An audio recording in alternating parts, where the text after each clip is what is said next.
NATO కూటమికి Bharat shock ఇచ్చింది. రీసెంట్‌గా రష్యా నుంచి చమురును కొనుక్కుంటే ఆయా దేశాలపై 100% ట్యాక్స్ విధిస్తామని NATO secretary general Mark Rutte అన్నారు. ఈ లెక్కన చూసుకుంటే చైనా, భారత్, బ్రెజిల్ దేశాలకు ఈ టారిఫ్లు తప్పవని హెచ్చరించారు. అయితే దీనిపై ఇండియా కూడా స్పందించింది. నాటో డబుల్ స్టాండర్డ్స్ను మానుకోవాలని ముఖంపైనే చెప్పేసింది.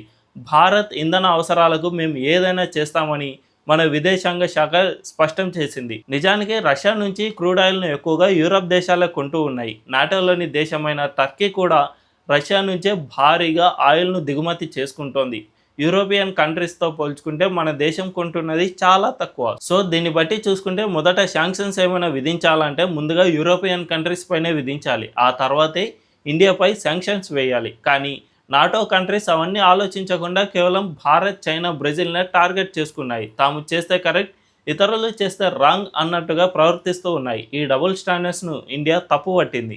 మా అవసరాలకు మేము ఏమైనా చేస్తామని తెగేసి చెప్పేసింది. అయితే ఇలాంటి బెదిరింపులు ఇప్పుడే కాదు, యుద్ధం స్టార్ట్ అయినప్పటి నుంచి అమెరికా, నాటో దేశాలు ఇలాంటి బెదిరింపులు చేస్తూనే ఉన్నాయి. కానీ మన ఇండియాపై శాంక్షన్స్ వేస్తే ఫస్ట్ నష్టపోయేది ఆ దేశాలే కాబట్టి ఇప్పటి వరకు ఆ ధైర్యం చేయలేకపోతున్నాయి.